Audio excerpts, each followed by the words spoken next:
tidak menutup kemungkinan spam regional akan ada juga di Surabaya. Kalau sudah ditulis di situ Sabtu ngecor, sampai malam, sampai jam 12 malam belum selesai fabrikasi kita tunggui, hari itu juga harus ngecor. Karena begitu itu geser, ke belakang geser semua. Dari 360 hari, laporan harian 320 hari itu hujan. Tapi mereka selesai WTP-nya. Target kita November.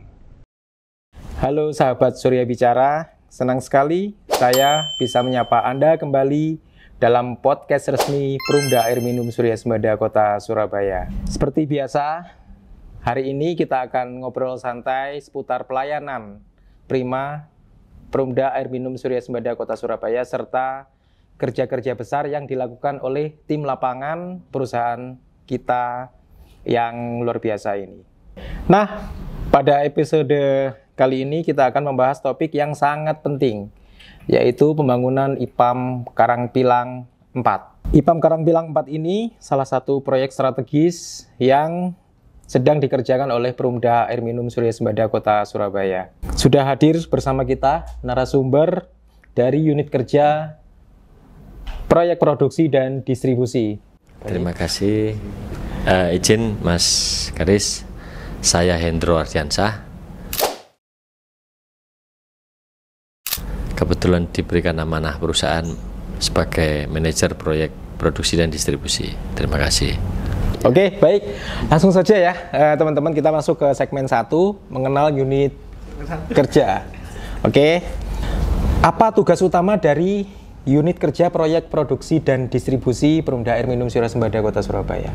Terima kasih Mas Karis. Jadi tugas kerja dari unit proyek produksi dan distribusi ini adalah bagian dari Direktorat Operasi melaksanakan program-program strategis pembangunan infrastruktur.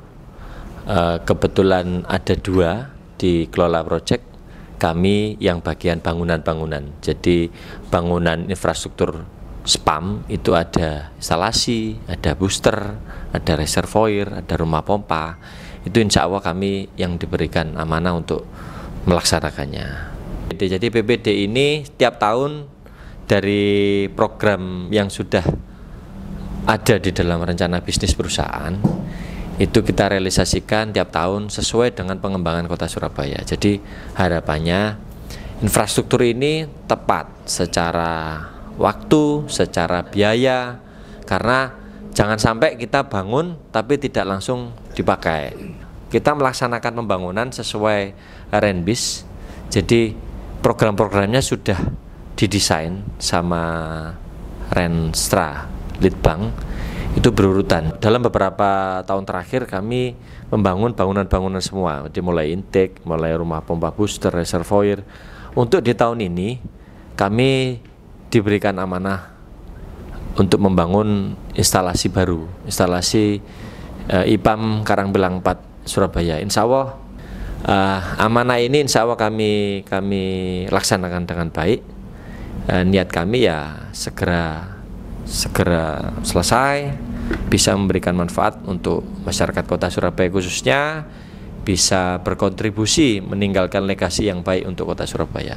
Begitu Mas Karis. Langsung saja ke segmen 2 kita.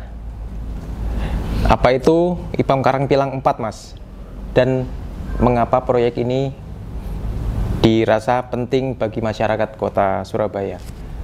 Jadi IPAM Karangpilang 4 ini dibangun, Mas, karena kondisi kapasitas instalasi yang existing yang ada di Karangpilang itu sudah over capacity.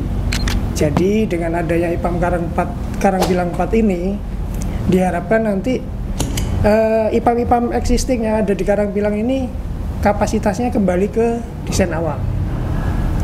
Sehingga dengan kembalinya desain awal Karangpilang 2 dan Karangpilang 3 diharapkan secara kualitas nanti akan membaik, sehingga pelayanan kita ke masyarakat juga akan meningkat. Seperti itu, Mas.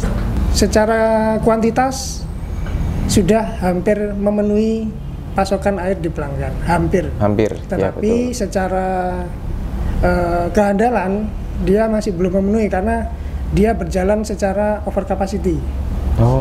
Sehingga ketika ada gangguan sedikit, wah ini akhirnya jadi gejolak di masing-masing IPAM existing. selain keandalan, jadi IPAM Karangpilang 4 ini juga menjawab kebutuhan terhadap pengembangan penduduk Surabaya. Jadi penduduk Surabaya saat ini hampir 3.300.000 jiwa. Kebutuhan ini akan naik terus, tidak mungkin Surabaya ini nggak berkembang. Apalagi Surabaya ini kota bisnis, kota metropolis, ibu kota Jawa Timur. Jadi kebutuhan untuk proyeksi air itu selalu ada. Kita harus sustain ke sana. Nah, salah satu yang menjawab selain keandalan tadi, IPAM Karangpilang 4. Tidak menutup kemungkinan IPAM Karangpilang 4 ini akan naik kapasitas atau nanti akan sesuai regulasi atau pengembangan yang ada, ini bisa expand juga. Jadi kita tidak menutup kemungkinan spam regional akan ada juga di Surabaya. Jadi pendahulu kita, direktur sebelumnya itu sudah memberikan IPAM Karangpilang kawasan yang sangat luas. Nah, tinggal dari IPAM Karangpilang yang luas tadi, yang kita bangun saat ini masih mungkin 60% dari semua kawasan, seluruh kawasan footprintnya. Jadi harapannya ini masih bisa mengcover Surabaya. Jadi pengembangan di Karangpilang ini tanahnya besar, Mas. Nah, tidak menutup kemungkinan dari Karangpilang bisa nambah lagi nih. Betul. Ini Karangpilang 4, atau ada Karangpilang 5 atau Karangpilang 6 expand yang judulnya spam regional. Sangat mungkin. Jadi regulasi ini ya kita serahkan kepada para pimpinan dan direksi gitu. Baik, untuk selanjutnya bagaimana proses pembangunan IPAM Karangpilang 4 ini? Mungkin bisa diceritakan sejauh ini kira-kira sudah berapa persen, sudah berapa bulan berjalan, dan targetnya nanti selesai di bulan atau tahun berapa? Oke, terima kasih Pak BPK.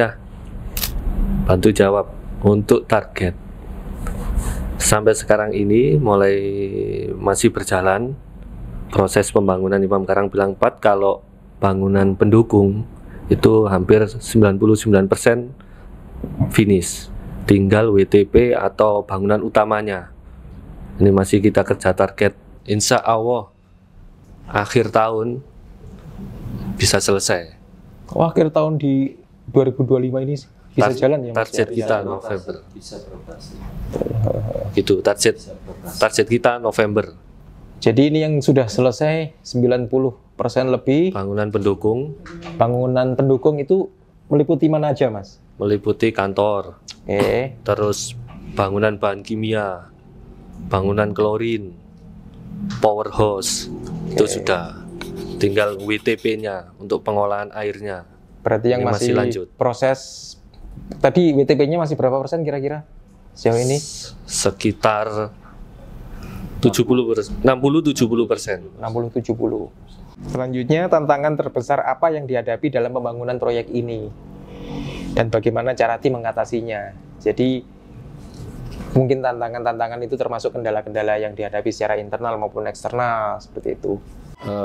Kendala utama kita sebetulnya itu di cuaca atau musim yang kadang tidak menentu. Iya, betul. Nah, ini musim panas sekarang tiba-tiba turun hujan. Beberapa hari ini yang sangat lebat itu juga mempengaruhi progres kinerja dari pekerja. Akhirnya menjadi terhenti sampai menunggu hujan itu reda. Yang kedua mungkin dari pemenuhan kedatangan equipment yang kita impor itu regulasi dari luar negeri kan kadang kita tidak tahu. Ngomong-ngomong masalah ada alat yang diimpor nih khusus dari luar negeri, kok kelihatannya menarik. Itu alat apa aja, Mas, kira-kira, dan dari negara mana? Biasanya ada yang minimal seperti valve itu kan juga dari luar negeri juga. Ini yang mendatangkan kan vendor kan berarti ya, vendor dari kontraktornya ya. Itu impornya dari negara mana? Beberapa equipment di dalam WTP ini, karena WTP ini WTP high grade clarifier dan slot recirculation. Jadi beda dengan IPA konvensional yang ada di Ngagel 1, 2, 3, KP 1, 2, 3. KP 4 ini benar-benar beda dari kakak-kakak pendahulunya. Jadi di IPAM Karangpilang 4 ini banyak menggunakan bantuan mekanis. Jadi ada mixernya yang ada bentuk blade biasa, ada yang cyclone, terus ada scraper. Kemarin yang mixer itu dari India, awalnya dari Itali, terus karena waktu mepet geser fabrikasi di India. Kemudian scraper kemarin dari China. Pengen kita itu kalau bisa di dalam, karena memang mungkin perusahaan BW Water ini sudah berkontrak dengan vendor di luar. Kebetulan kan pusatnya ada di Penang, jadi ya mungkin mereka lebih biasa dengan vendor sana, ya nggak apa-apa. Tinggal kita per minggu Monef itu kita lakukan monitoring. Terus untuk mengejar progres tadi, jadi kita itu sebenarnya sudah ada S-curve. S-curve itu jadwal kurva project untuk mengejar untuk scheduling semuanya. Dari S-curve itu kita turunkan lagi menjadi rencana post termin. Nah, dari post termin itu baru kita breakdown lagi menjadi pekerjaan makro dan mikro. Nah, yang makro kita nggak ada toleran. Kalau sudah ditulis di situ Sabtu ngecor, sampai malam, sampai jam 12 malam belum selesai fabrikasi kita tunggui, hari itu juga harus ngecor. Karena begitu itu geser, ke belakang geser semua. Karena sipil itu ndak bisa di split, ndak bisa di paralel. Sipil itu ibaratnya kita bangun kaki dulu, badan, leher, baru kepala. Ndak bisa habis kaki langsung kepala. Iya, betul. Nggak mungkin. Jadi sipil ndak bisa. Kalau mechanical, electrical, pipeline, begitu sipilnya jadi bisa kita kebut. Terus yang kedua, ini kan cuaca tidak menentu, tadi sudah disampaikan. Saya menambahkan aja. Jadi kalau atapnya udah jadi, minimal rumah pompanya jadilah. Jangan sampai hanya karena faktor cuaca kita tidak ada pekerjaan. Iya. Kebetulan pelaksana kita itu juga jagoan. Kemarin mereka punya pengalaman itu bekerja di Bogor. Dari 360 hari, laporan harian 320 hari itu hujan. Tapi mereka selesai WTP-nya. Dan tepat waktu juga. Dan tepat waktu yang mengerjakan Karang Bilang sekarang. Jadi pengalaman itu kita pakai juga di sini. Jadi sudah teruji kalau dari 360 hari, 320 hari itu hujan, tapi mereka sudah selesaikan WTP-nya. WTP juga sama. Gitu, iya. Jadi itu split metode bisa pengalamannya juga bisa dipakai untuk di kita. Berarti IPAM Karangpilang ini bisa dibilang nantinya ya, dibandingkan IPAM yang lain kan sudah ada IPAM Ngagel 1, 2, 3 sama IPAM Karangpilang 1, 2, 3. Yang Karangpilang 4 ini bisa dibilang nanti paling canggih ya di antara IPAM yang lain seperti itu. Iya, karena ada teknologi-teknologi baru di sana yang belum diterapkan di IPAM-IPAM yang lain. Betul. Nah, ngomong-ngomong masalah teknologi yang nanti diterapkan ini kan, nanti pasti ada training kan untuk teman-teman operator ataupun teman-teman proyek sendiri yang bakalan mengoperasikan nantinya seperti itu. Mungkin Pak Eko bisa sharing jadi proses treatment yang di Karangpilang itu seperti apa, nanti teknologi.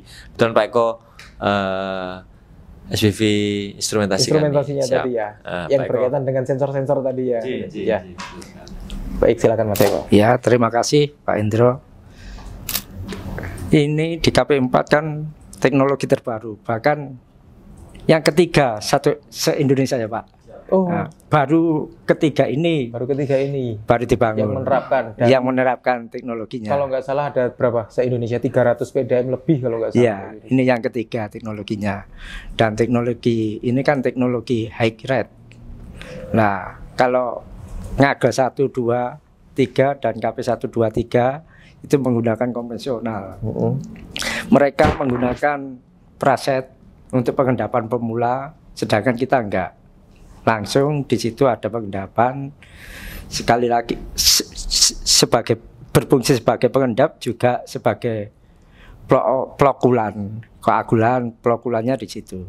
Jadi lebih efisien tempat, lebih efisien tenaga, biaya juga, waktunya juga lebih efisien situ.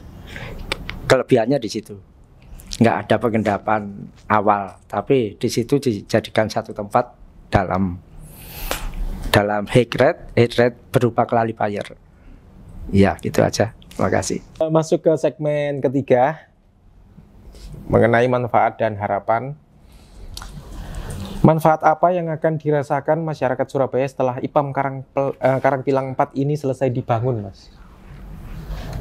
Manfaat secara langsung yang langsung bisa dirasakan setelah nanti diresmikan dan beroperasi di bulan Desember nanti seperti apa kira-kira?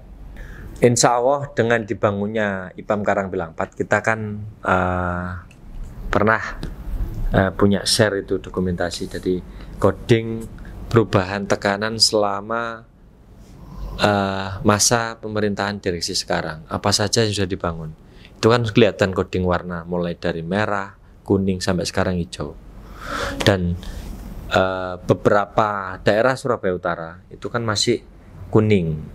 Insya Allah dengan beroperasinya Karangpilang 4 kami bisa memaksimalkan hal tersebut di jalur Ketegan. Ketegan saat ini kan juga jalan juga project tunneling itu. Jadi harapannya pompa Ketegan bisa dimaksimalkan karena jalur IPAM Karangpilang 4 ini disubstitusikan ke 2 reservoir. Yang pertama reservoir Karangpilang 3, yang kedua reservoir Karangpilang 2. Karangpilang 3 ini distribusinya bisa mengoptimalkan jalur timur yang ada di Ketegan, kemudian masuk ke Mer, masuk ke Kenjeran. Itu memaksimalkan sisi utara dari timur.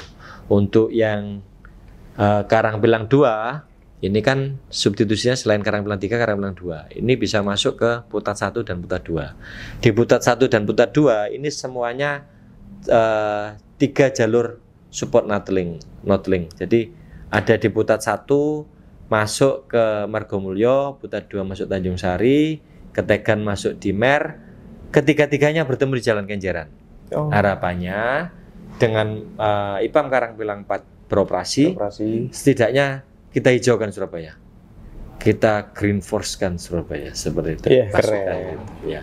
Berarti ini dari teman-teman PPD ini juga bisa dibilang menantang perusahaan. Ayo, kalau ada target baru teman-teman ini sudah siap melaksanakan. Wih, keren. Baik, masih di segmen 3. Apa harapan mas-mas kalian terhadap proyek ini, baik untuk perusahaan maupun untuk peningkatan layanan kepada pelanggan? Pertanyaannya pamungkas tapi berat sebetulnya. Jadi harapan kami Mas Karis di teman-teman PPD ini dengan apa yang sudah kita lakukan di lapangan meliputi pengawasan yang di proyek agar nantinya proyek ini tepat selesai di sesuai kontrak, tepat waktu, tepat mutu, tepat biaya, sehingga bisa meningkatkan kepuasan pelanggan kepada Perumda Air Minum Kota Surabaya. Itu yang pertama. Yang kedua, kebanggaan bagi kami bisa memberikan nilai-nilai tambah untuk perusahaan dengan penambahan investasi aset yang baru, agar mungkin sedikit akan meningkatkan pemasukan bagi perusahaan kami. Mungkin itu Mas Karis. Nah, pertanyaannya, orang proyek itu kan biasanya kan kelihatan kusam, kelihatan apa ya namanya ya. Kalau orang Surabaya rungsep, lah ini kok glowing ini, kok keren-keren. Kalau di lapangan memang kita kusut, Mas. Oh gitu kalau ya. Di depan kamera khusus ya, ini khusus glowing. Untuk podcast ini. Khusus. Berarti khusus podcast ini tadi mandi semua kayak gitu berarti. Oh, gitu enggak juga. Ini mau cuci muka gitu. Biasanya kalau di proyek yang penting berangkat kerja gitu. Iya. Ini APD-nya kok keren. Bisa diceritakan apa ya? Biasanya kan namanya proyek itu kan salah satu kewajiban kita adalah penerapan standar sistem manajemen keselamatan dan kesehatan kerja, ya kan? Yang mana penerapan K3 itu juga tidak mudah. Banyak yang bilang K3 ini bisa menjadi penghambat proyek karena kejar-kejaran target, seperti itu. Mungkin ada tanggapan dari teman-teman gimana pentingnya K3 ini dan mungkin apa aja kendala yang dihadapi. K3 ini mungkin saya serahkan langsung ke safety officer di PPD untuk Karangpilang 4, Mas Indra Basuki. Ya, terkait K3 sendiri di pembangunan Karangpilang 4 itu di bagian kontraktornya sudah ada khusus K3 Pak Karisnya. Di Karya KSU itu nantinya sudah ada teman-teman K3 yang bertanggung jawab di lapangan, dan program-programnya juga menarik juga. Artinya dari kita itu mengadakan dengan KSU itu tiap seminggu sekali untuk safety morning namanya, atau safety briefing kalau di kantor namanya safety briefing. Ya, biasanya mengajak teman-teman lapangan semua untuk kumpul. Artinya proyek-proyek dikumpulkan, diberi pengarahan terkait K3, kemarin terakhir terkait APAR, ada juga terkait bahaya dari kejatuhan. Itu kemarin sempat kita bikin simulasi itu. Jadinya helm itu dimasukkan ke dalam semangka. Nah, coba dijatuhkan Semangkanya. ya, itu aman. Nah, kalau tanpa helm semangkanya pecah, terburai kemana-mana. Artinya APD itu penting untuk dipakai di semua kegiatan di proyek. Tapi sejauh ini apakah sudah ada accident walaupun hanya kecil-kecilan gitu Mas? Atau memang masih zero accident? Ya, harapan kami zero accident. Memang sampai dengan sekarang tidak ada kejadian, dan harapan kami sampai selesai pun tidak ada kejadian. Luar biasa. Gitu. Padahal proyek ini bisa dibilang sepengetahuan saya itu semua proyek fisik yang ini kan kompleks banget nih. Ada sipilnya, ada instrumentasi, ada mechanical electrical. Biasanya ini kan high risk juga. Ya. Ada kedalaman juga, ada ketinggian. Ya. Dan menjaga untuk proyek masih zero accident hingga sudah berapa bulan pembangunan ini juga tidak mudah. Ya. Baik, karena kita juga tiap minggunya itu ada meeting juga. Ada meeting. Artinya terkait membahas tentang keselamatan kerja tentang metode yang mau dipakai ke depannya itu apa, dan dikoreksi bersama-sama. Artinya berarti ada evaluasi nanti ke depan, ada yang perlu diperbaiki seperti apa, atau betul. Artinya tiap minggu untuk JSA-nya beda. Elevasi ya. sekian, Betul. Iya, pastinya ya. Jadi APD K3 itu bukan lagi kewajiban, tapi kebutuhan. Jadi seperti contoh kita, supervisor ini kalau turun ke lapangan nggak pakai APD lengkap, nggak nempel helm di kepala, nggak ada artinya supervisor, nggak bakal dinut. Kata-kata perintah atau apa nggak bisa kita lakukan selama APD ini nggak nempel di kepala atau di seluruhnya lah. Jadi ini suatu kebutuhan untuk kami. Karena teman-teman ini sebagai lead juga harus bisa memberikan contoh kepada bawah-bawahnya juga. Meskipun di hierarki K3 itu APD kan paling terakhir. Eliminasi, substitusi, rekayasa teknis, administrasi, baru APD. Ya, semoga nanti pembangunan IPAM Karangpilang 4 ini lancar, tepat waktu, dan segera bisa dinikmati oleh masyarakat Kota Surabaya, dan yang pasti zero accident sampai selesainya proyek ini. Baik, luar biasa sekali dari obrolan singkat kita. Jadi kita semua makin tahu seberapa pentingnya pembangunan IPAM Karangpilang 4 ini bukan hanya sekedar proyek fisik, tapi sebuah langkah besar untuk menjamin ketersediaan air minum yang berkualitas bagi warga Kota Surabaya. Terima kasih kepada mas-mas narasumber yang sudah berkenan meluangkan waktu, padahal di proyek juga lagi repot-repotnya pasti karena progresnya juga lagi kejar-kejaran, sudah sempat datang ke podcast kami. Dan tentunya terima kasih juga untuk seluruh sahabat Surya Bicara yang setia mendengarkan. Dan jangan lupa untuk terus ikuti episode-episode berikutnya, karena masih banyak kisah inspiratif dan informasi penting seputar pelayanan air minum di Surabaya. Sampai jumpa di episode selanjutnya. Wassalamualaikum warahmatullahi wabarakatuh. Waalaikumsalam.